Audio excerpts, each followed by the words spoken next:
All right, welcome back to another episode of Track the House. This week we will be breaking down bills for the week of March 6th, the week ending also in March 12th. So we have several items on the agenda, especially a nifty one where it is to find the origins of COVID. So stick around, let's find out.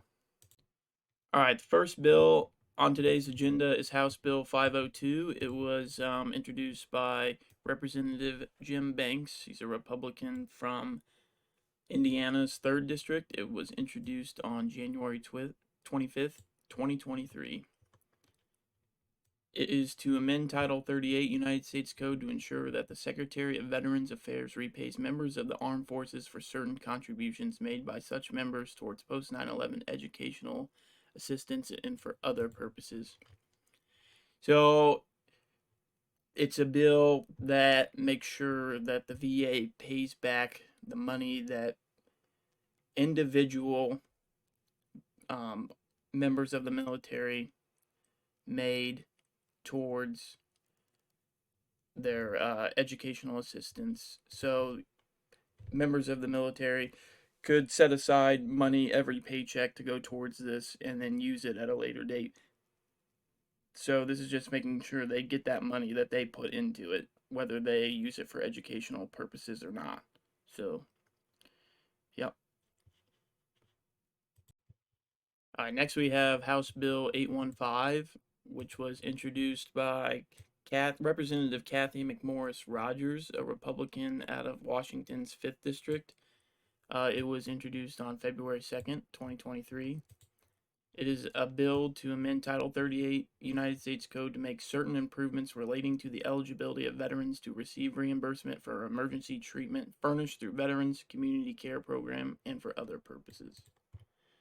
So it can be recited or cited as removing extraneous loopholes, ensuring every Veteran Emergency Act or the Relieve Act. And it just adds in this unless such emergency treatment was furnished during the 60-day period following the date on which the veteran enrolled in the healthcare system specified in subparagraph A, in which case no requirement for prior receipt of care shall apply for this period. So it's basically a bill making sure that a veteran doesn't need like a receipt as long as they're within a 60-day period following the date of enrolling in the healthcare system. They don't need a receipt for what they're trying to get fixed. All right, next we have House Bill 753, which was introduced by Representative Mike Bost, a Republican out of Illinois' 12th District, on February 2nd, 2023. It's a bill basically to help you save a little bit of money, is to direct the Secretary of Veterans Affairs to use on-site regulated medical waste treatment systems at certain Department of Veteran Affairs facilities and for other purposes. It can be called the Department of Veteran Affairs creation of on-site treatment systems affording veterans improvements in numerous General Safety Enhancements Act, or the VA Savings Enhancements Act. So it's basically a bill to give the authority of the Secretary of the VA to look for a cheaper option to get rid of medical waste. So medical waste is basically like blood or anything that shouldn't be thrown away in a regular trash can. And so they hire out someone to come get this medical waste. Well, this bill is to try to save money to see if it's cheaper to do it at the VA themselves, to dispose of it themselves. And it's not for every VA. It's for like if the VA in Nashville, Tennessee, it's cheaper to do it themselves, then do it. But if it's not cheaper to do it in Miami, then don't do it. So it's a bill to try to save the taxpayer a little bit of money, although it'll probably be used for other purposes. So yeah, it's a nice little cost saving bill, and it just directs the secretary to do a cost saving analysis on each facility. All right, so next we have House Bill 1123, which was introduced by Representative Anna Eshoo from California's 6th District. She's a Democrat on February 21st, 2023. We talked about it last week, um, which you can go back and watch those bills that were considered. And it is to direct the Assistant Secretary of Commerce for Communications and Informations to submit to Congress a report examining for cybersecurity of mobile service networks and for other purposes. It's just, and it can be cited as Understanding Cybersecurity of Mobile Networks Act. It's just a bill to um, have the Secretary of Commerce for Communications and Information to let Congress know how vulnerable like Verizon, T-Mobile, AT&T are to cybersecurity attacks and what should be done about it. So I'm assuming if they're super vulnerable, the United States will allocate X amount of funds to have them beef up their systems so they can't get attacked by our adversaries like China or Russia. So and so they can't listen to our conversations. It's a nice little bill. All right, next we have House Bill 1126, which was introduced by Mr.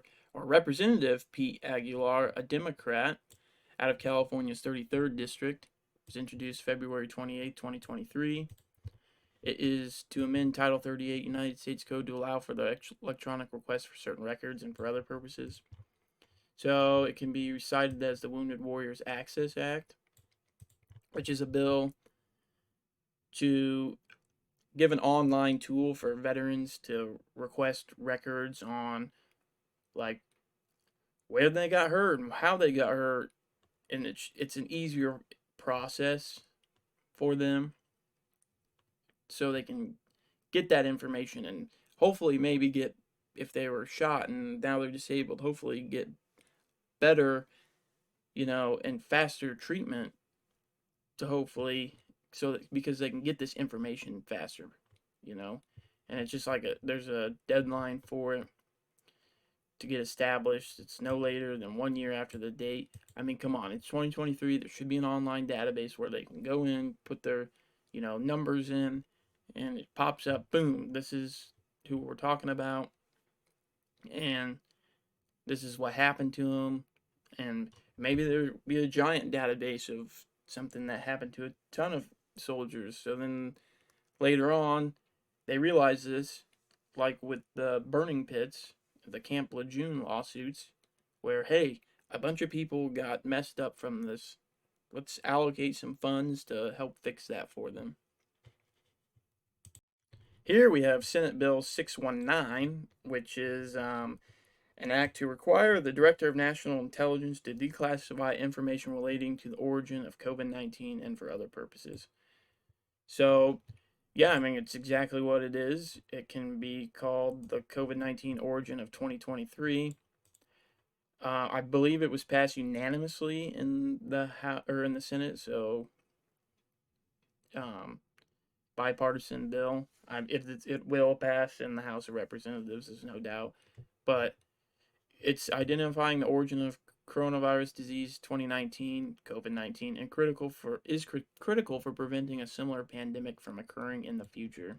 There is reason to believe the COVID-19 pandemic may have originated from a Wuhan Institute of Virology, and the Director of National Intelligence should declassify and make available to the public as much information as possible about the origin of COVID. So, the United States and like-minded countries can identify the origin of COVID as an expeditiously as possible. Use that information to take all appropriate measures to prevent a similar pandemic from occurring. Boom. Whether you believe it came from a lab or you believe it came natural, came from a natural causes, we deserve to know, and I would like to know. So I like that bill. Good little bill. Finally, we have House Bill 140, which was introduced by Representative James Comer, a Republican from Kentucky's 1st District. It was introduced January 9th, 2023. It is a bill to amend Title V United States Code to prohibit federal employees from advocating for censorship of viewpoints in their official capacity. So this comes after it has been found out that The government, for a long time, has been using social media companies to do their dirty work for them. So the FBI, or even both Trump and Biden's campaigns, have been contacting these social media platforms, whether it be Facebook or Twitter, YouTube, to block or delete accounts that are misinterpreting, or not misinterpreting, but saying negative things about it. Or the FBI thought that this statement's wrong, you need to delete it. So it's to prohibit that from happening ever again, hopefully, because we all like free speech. There's no reason that the government of any type should be contacting private entities to prohibit the free speech of others. So there's this week's bills to be considered on the House floor. We'll be back next week with breaking down more bills to be voted on. I hope you come back and you hit that subscribe button, like this video, and we'll see you next week.